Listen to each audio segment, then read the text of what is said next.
हम लोग non Newman basic architecture पे बात कर रहे थे और वर्तमान समय में जो भी कंप्यूटर है वह नॉन न्यूमैन स्ट्रक्चर पे आधारित है, इसलिए उसमें प्रोग्रामिंग करना आसान होता है। रिवाइज के रूप में देखें तो नॉन न्यूमैन स्ट्रक्चर के माध्यम से जो कंप्यूटर है उसको एक सिंगल यूनिट के रूप में स्थापित किया गया और विभिन्न प्रकार के जो भी इनपुट आउटपुट प्रोग्रामिंग थे जिसे प्रायः सीपीयू मॉनिटर और यहाँ तक कि जो देखा जाए कीबोर्ड को एक सेटअप के रूप में प्रोग्राम के माध्यम से जोड़ने का प्रयास किया गया। वर्तमान समय की जो भी कंप्यूटर हैं वह नॉन न्यूमैन बेसिक स्ट्रक्चर पे काम करते हैं। इसमें मुख्य रूप से तीन भागों में इसको विभाजित करके यानी कि तीन भागों में इसके काम किए जाते हैं। जैसे पहला जो है मेमोरी। मेमोरी के बाद देखा जाए तो arithmetic logic unit, control unit और इनपुट आउटपुट प्रोसेसिंग, यानी कि कहने का आशय है कि कंप्यूटर का मस्तिष्क जिसे प्रायः सीपीयू के नाम से भी जाना जाता है उसको आपस में जो अरिथमेटिक लॉजिक यूनिट हैं इसको केबल के माध्यम से, केबल को प्रायः कंप्यूटर के भाषा में बस कहा जाता है, उसे कंट्रोल यूनिट से जोड़ा जाता है आपस में। जब हम कोई सूचनाएं अरिथमेटिक लॉजिक यूनिट के माध्यम से सूचना कंप्यूटर में देते तो यह बस के माध्यम से सूचना मेन मेमोरी में आती और यह पूरी प्रक्रिया के दौरान सूचनाएं हमें स्क्रीन पे जो प्राप्त होती हैं उसे हम आउटपुट कहते हैं। अब एक एक करके हम देखेंगे कि सीपीयू का क्या महत्व है और इसके ही साथ साथ हम सीपीयू के महत्व के बाद विभिन्न जो अन्य बिंदु है जैसे कैश, रैम, सभी चीज़ों पे हम लोग ठहर के बात करेंगे। सबसे पहले हम देख रहे हैं कि सीपीयू सीपीयू का क्या महत्व है। तो सीपीयू को प्रायः सेंटर प्रोसेसिंग यूनिट के नाम से भी जाना जाता है और इसे ब्रेन ऑफ कंप्यूटर सिस्टम यानी कि सीपीयू को सेंटर प्रोसेसिंग यूनिट के नाम से भी जाना जाता है। सीपीयू को कंप्यूटर का मस्तिष्क के नाम से भी जाना जाता है। सीपीयू देखा जाए तो इलेक्ट्रॉनिक माइक्रोचिप प्रोसीजर है जो प्रायः जो उपयोगकर्ता द्वारा डेटा को दिए गए निर्देश के आधार पर यह काम करता है। यानी कि सीपीयू कंप्यूटर का मस्तिष्क है जो इलेक्ट्रॉनिक डेटाबेस यानी कि सूचनाओं जो उपयोगकर्ता देता उसी के अनुरूप यह काम करता है। अब हम सीपीयू के कुछ प्रमुख पार्ट हैं उस पे बात करेंगे। सीपीयू के मुख्य रूप से तीन भागों में विभाजित किया गया है। यानी कि सीपीयू को मुख्य रूप से देखा जाए तो तीन भागों में विभाजित किया गया है। पहला जो है ए एल यू जिसे अरिथमेटिक लॉजिक यूनिट कहा जाता है, यानी कि A L U arithmetic logic unit के नाम से जाना जाता है। दूसरा कंट्रोल यूनिट और तीसरा भाग मेन मेमोरी है। प्रायः देखा जाए तो सीपीयू के तीन भाग हैं जिसमें पहला अरिथमेटिक लॉजिक यूनिट, दूसरा कंट्रोल यूनिट और तीसरा मेन मेमोरी। एएलयू जिसे प्रायः अरिथमेटिक एंड लॉजिक यूनिट के नाम से जाना जाता है, यानी कि हिंदी में अंकगणित या तार्किक इकाई के रूप में जाना जाता है। इसका मुख्य काम देखा जाए तो जैसे नाम से ही पता है ALU arithmetic and logical unit, यानी कि कंप्यूटर के जो मूलभूत सूचनाएं या अंकगणित जिसे fundamental component all computer performance arithmetic logic operation, यानी कि एएलयू के माध्यम से जो भी कंप्यूटर के सूचनाएं हैं यानी कि अंकगणित संबंधित या अरिथमेटिक संबंधित डेटा को हल करने के लिए एएलयू का प्रयोग किया जाता है। सीयू जिसे प्रायः कंट्रोल यूनिट के नाम से जानते हैं, यह प्रायः कंप्यूटर को कंट्रोल करने में मदद करता है और उस सीपीयू के अंदर होने वाली गतिविधियों पे नियंत्रण करता है। एमयू जिसे मेमोरी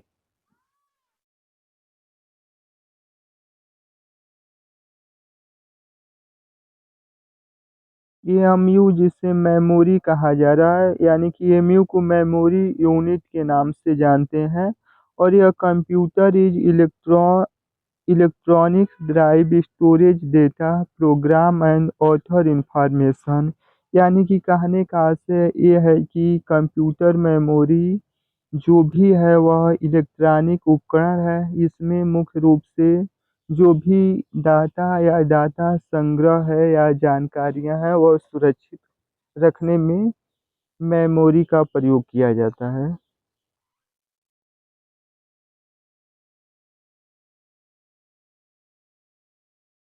अब हम बात करेंगे कंपोनेंट ऑफ सीपीयू। हम बात करेंगे कंपोनेंट ऑफ सीपीयू। सीपीयू के मुख्य रूप से तीन भाग हैं। सीपीयू के नीचे कुछ भाग दिए हुए हैं घटक, जिसपे हम लोग एक एक करके देखेंगे। They are variable component centre processing unit which be given below. एक एक करके हम सीपीयू के जो विभिन्न घटक हैं उसके बारे में हम लोग बात करेंगे। सबसे पहले हम बात कर रहे हैं रजिस्टर। रजिस्टर को हिंदी में रजिस्टर ही कहा जाता है। अब इसके हम काम को समझेंगे। A register is a small amount high speed memory. It is inside a microprocessor and can be accessed much more quickly and other part of computer. Hence, it is also the fastest memory enable inside a computer. यानी कि सरल एवं आसान भाषा में कहा जाए तो रजिस्टर हाई स्पीड मेमोरी है और यह एक कम मात्रा यानी कि छोटी मात्रा से आशय है कि यह मेमोरी कम समय के लिए सूचनाओं को संग्रहित करती है। यानी कि रजिस्टर हाई स्पीड एक छोटी मात्रा का मेमोरी है जो माइक्रो प्रोसीजर के अंदर यानी कि किसी कंप्यूटर के अंदर जो भी सूचनाएं हम दे रहे हैं, रजिस्टर उन सभी जो भी सूचना देने वाले साधन कंप्यूटर के अंदर हैं उनसे कई गुना तेजी में यह काम करता है, इसलिए इसे सबसे हाई स्पीड मेमोरी के नाम से जानते हैं। रजिस्टर उच्च स्तरीय मेमोरी है और यह कम समय यानी छोटी मेमोरी के रूप में जाना जाता है। कंप्यूटर में जो भी सूचना देने वाले मेमोरी हैं उन सभी मेमोरियों में सबसे तेज काम प्रायः रजिस्टर मेमोरी करता है।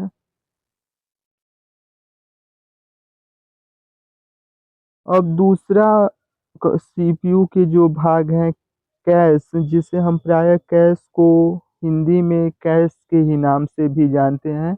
एक बार पुनः परिभाषा हम देखेंगे। The cache memory in a computer in the second fastest memory. यानी कि कैश मेमोरी कंप्यूटर की जो मेमोरी है वह दूसरी सबसे तेज मेमोरी है। पहला जो मेमोरी था सबसे तेज था वह रजिस्टर मेमोरी था, दूसरा कैश मेमोरी है।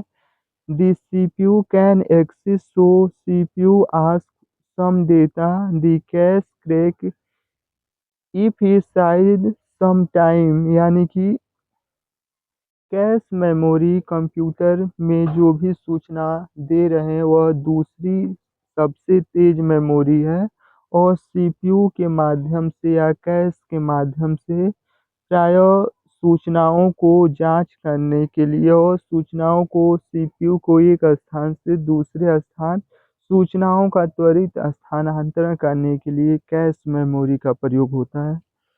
अब यहाँ पे हम बात करेंगे बस।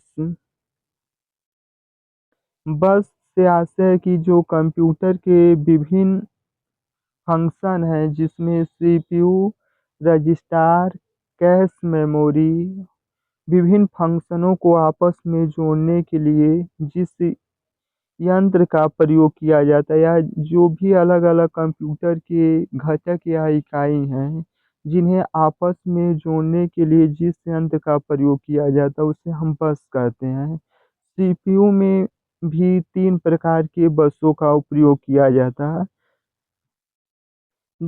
A bus is a common pattern that connected many different component of your computer, यानी कि बस के माध्यम से विभिन्न प्रकार के कंप्यूटर में जो विभिन्न शाखाएं हैं उन्हें आपस में जोड़ा जाता है।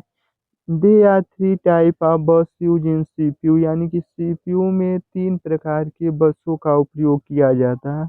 अब एक-एक बसों का प्रॉपर्टी देखेंगे। पहला, जिसे प्रायः एड्रेस बस कहा जाता है। एड्रेस बस यानी कि यूनिक डायरेक्शन का होता है, यानी कि एड्रेस बस के माध्यम से हम केवल हम सूचनाओं को दे सकते हैं, और सीपीयू से यह सूचनाएं मेमोरी में, यानी कि it is connection between CPU and the main memory, यानी कि हम सीपीयू से मेन मेमोरी में सूचनाओं को एक दिशा में देख सकते हैं। सूचनाएं हमें विपरीत, यानी कि सूचना देने के बाद हमें यह पुनः प्राप्त नहीं होंगी।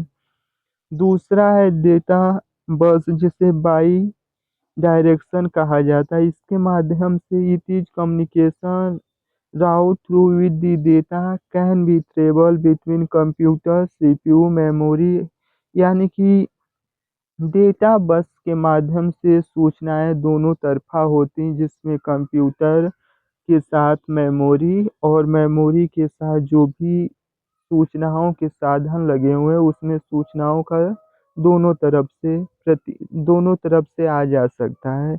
जबकि एड्रेस बस में सूचनाएं केवल एक एक ही तरह से सूचनाएं दी जा सकती हैं।